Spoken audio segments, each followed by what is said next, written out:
What's going on, everyone, and welcome to Movie Emporium's movie review of the new Netflix original movie, The Dig. This movie is directed, of course, by Simon Stone. Now, before we begin, hey, if you like this channel, awesome, hit the subscribe button to join Movie Emporium, hit that notification bell at the top to find what's coming next. If you like this video, awesome, hit that like button, as well as commenting below on any video that you watch, including this one. So this movie, The Dig, is a pretty straightforward story about an archaeological dig of basically an Anglo-Saxon burial ship called the Sutton Hoo. And the Sutton Hoo was a real thing. It really happened. This dig really happened. And basically what this ship did and what it created was a new kind of light into what the Anglo-Saxon people were truly like, which included like the trades and services that they were involved with, how they kind of operated from a day-to-day basis. And it was a huge thing. It was a very important kind of moment in British archaeological history. And basically, as these movies play out, as these stories are told, the people that actually found this ship were kind of screwed over by the British Archaeological Society, which kind of shows in this movie.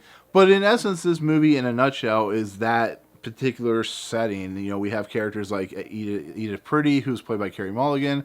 We have Basil Brown, who's played by, of course, Ray Fiennes. We have Ken Stott, who plays the British archaeological owner. We also have Lily James, and in essence, it's just about the archaeological dig. There's some moments where like Edith Pretty's very, very sick. Basil Brown's very upset because he's getting screwed over by the Ken Stott character, and it's just a very quiet, very Terrence Malick-y type movie where we're just focused on this one particular thing, this one particular moment, and in essence it's just very much a character drama about how they made this discovery and what it took to basically get it past World War II, which was coming into the looming era days of this discovery. And so with that said, with kind of the synopsis out of the way, because like I said, there's not much of a synopsis outside of these characters.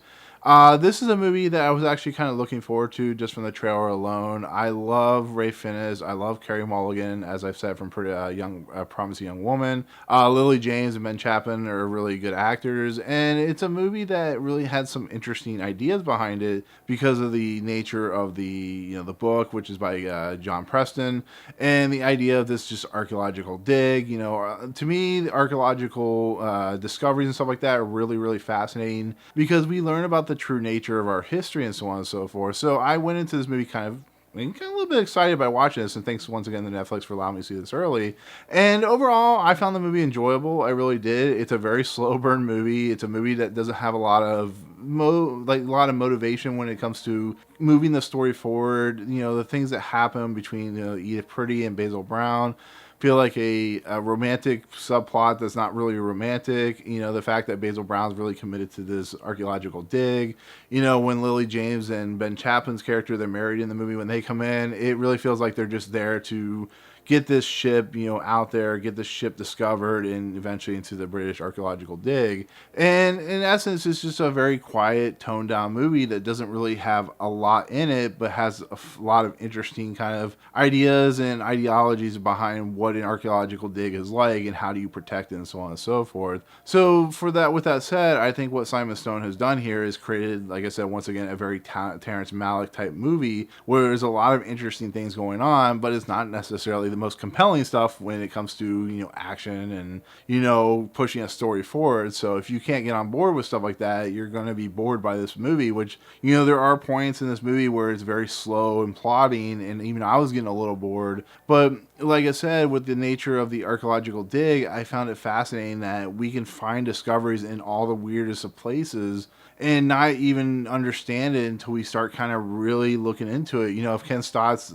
British archaeological owner didn't come into this movie, we really wouldn't know a lot about what's going on. So I found it really just a fascinating story about just a dig that's, they found some really important stuff. And on top of that, Carey Mulligan is once again very, very good in this movie. I think she's just an actress that just picks parts that she really enjoys, and she does a really nice job with it. Ray Fiennes has a very strong accent in this movie, so I had to put on the subtitles to understand what he was saying, but I love Ray Fiennes. He's one of my favorite actors. Like I said, Ben Chaplin he's in a lot of movies, but he's not the most well-versed actor. He's not really given much to do in this movie outside being kind of a jerk. And of course, Lily James, she's given a lot to do, but I think she's a little one-note in this movie. So outside of the two main actors, the two, Ray Fiennes and Carey Mulligan, a lot of these actors are, like I said, are just there to kind of push the story forward, kind of dig forward and so on and so forth.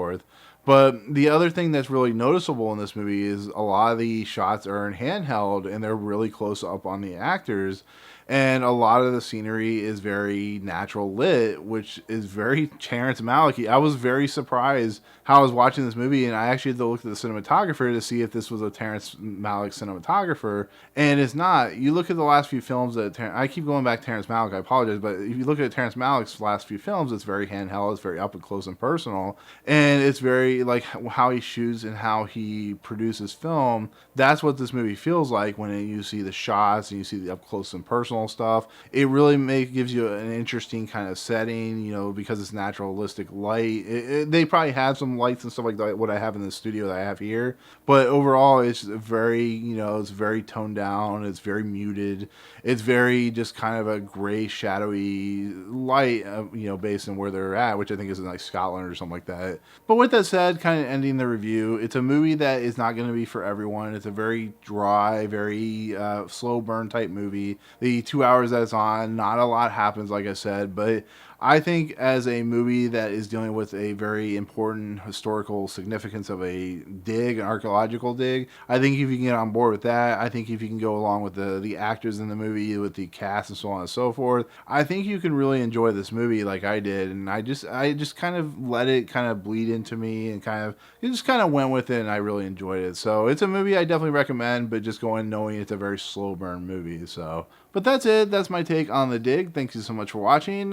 You know, let me know what your favorite movie about archaeological digs are. You know, there's not much else to talk about, or what's your favorite, you know, movie about discovery, I guess you could say. So anyways, let me know in the comments below. But if you like what you see, of course, hit the subscribe button to join Movie Emporium. Hit that notification bell at the top to find what's coming next. If you like this video, awesome. Hit that like button, and we'll see you guys on the next video. Peace out.